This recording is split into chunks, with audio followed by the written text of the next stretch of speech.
Assalamualaikum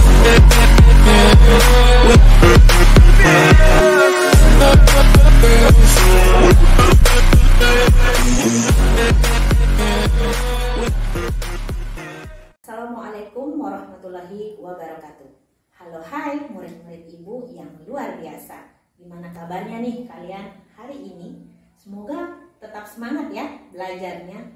Oke, sebelum ibu lanjut ke penjelasan materinya, perkenalkan dulu, nama ibu Sri Haryani. Kalian bisa call me Ibu Sri. Ibu akan menemani kalian beberapa bulan ke depan untuk belajar tentang kimia. Oke, di video kali ini ibu akan mengajak kalian kenalan dengan sesuatu yang bernama koloid, emulsi, dan emulsi padat. Pernah dengar nggak kata-kata itu? Atau mungkin kalian pernah baca-baca? Bagi yang sudah tahu, mari kita mendalami materi ini. Tapi bagi yang belum tahu sama sekali, yuk mari dengar penjelasan ibu sama-sama ya. Baiklah, koloid adalah campuran heterogen yang ukuran partikelnya itu terletak di antara larutan sejati dan suspensi. Nah, perbandingannya itu seperti ini ya, antara larutan, koloid, dan suspensi. Kalau larutan itu homogen, sifatnya homogen, itu tidak bisa dibedakan. Sementara koloid ini itu heterogen, hampir mendekati homogen. Kemudian yang suspensi itu heterogen campurannya ya. Kemudian dari ukuran partikel, yang larutan sendiri ukuran partikelnya itu kurang dari 10⁻⁷ cm. Bisa dibayangkan ya, itu sangat kecil dan tidak bisa dibedakan. Kemudian koloid itu antara 10⁻⁷ sampai dengan 10⁻⁴ cm. Itu yang koloid. Kemudian yang suspensi itu lebih besar dari 10⁻⁴ cm. Nah, itu dari ukuran partikel.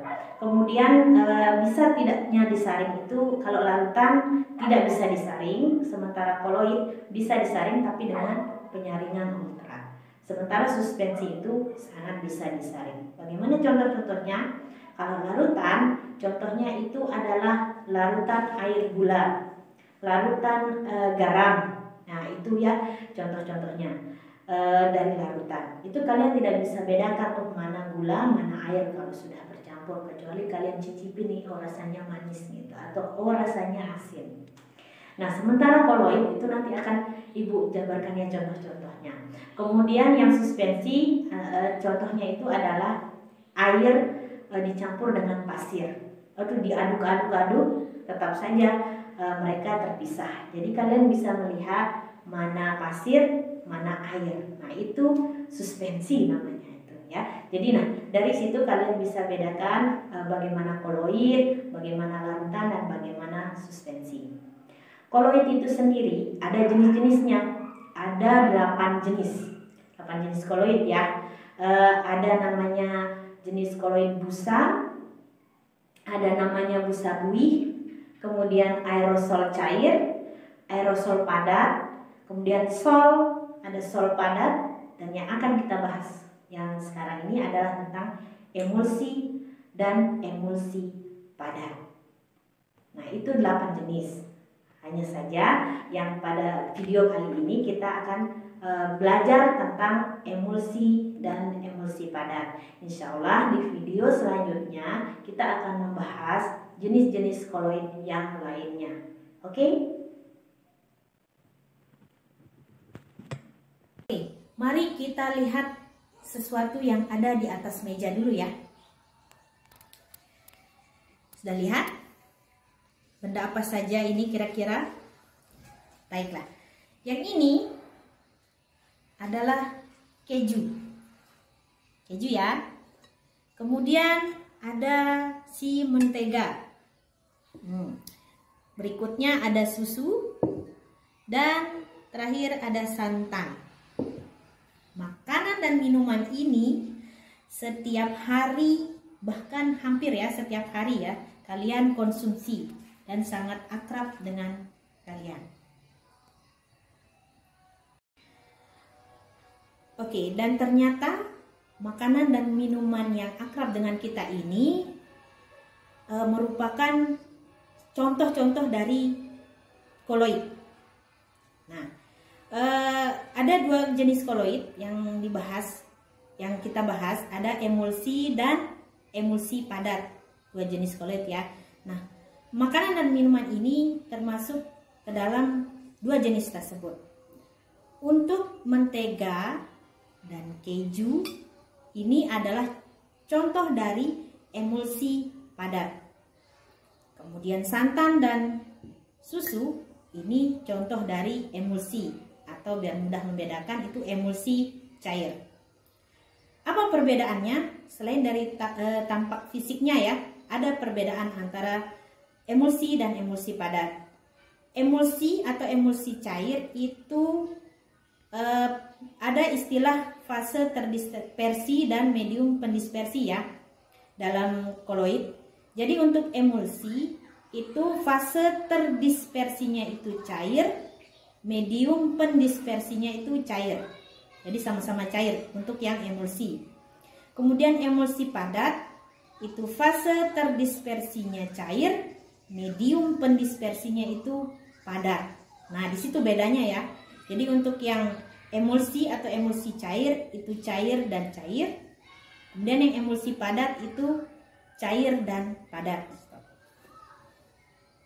Jadi kalian sudah tahu ya koloid itu seperti apa dan juga jenis-jenisnya apa saja. Kemudian dari jenisnya itu ada dua jenis yang kita bahas tadi, jadi sudah paham seperti apa bedanya antara emulsi atau emulsi cair dengan emulsi padat. Di mana emulsi cair itu fase terdispersinya itu cair, medium pendispersinya cair. Kemudian yang emulsi padat itu fase terdispersinya itu cair, medium pendispersinya itu padat. Dan emulsi itu contohnya itu adalah santan dan susu. Kemudian yang emulsi padat contohnya itu, salah satu contohnya itu ya adalah keju dan mentega. Jadi setiap hari ya kita temukan contoh-contoh dari koloid. Dan nanti pada pertemuan selanjutnya akan kita bahas jenis-jenis koloid yang lain dengan contoh-contohnya juga ya. Biar kalian tahu nih bahwa kimia itu sangat dekat dengan kita dalam kehidupan sehari-hari. Baiklah, semoga penjelasan tentang apa itu koloid dan jenis-jenis koloid yang berupa emulsi dan emulsi padat bisa menambah pengetahuan dan rasa ingin tahu kalian yang lebih besar lagi untuk mencari tahu dan mempelajari jenis-jenis koloid yang lainnya. Baiklah, Ibu akan mengutip satu kalimat dari ilmuwan kimia yang terkenal ya, namanya Marie Curie. Dia mengatakan seperti ini: "Saya tidak pernah melihat apa yang telah dilakukan, saya hanya melihat apa yang masih harus saya lakukan." Semoga memberi motivasi pada kalian. Akhirul kalam, sampai berjumpa lagi di video selanjutnya. Assalamualaikum warahmatullahi wabarakatuh.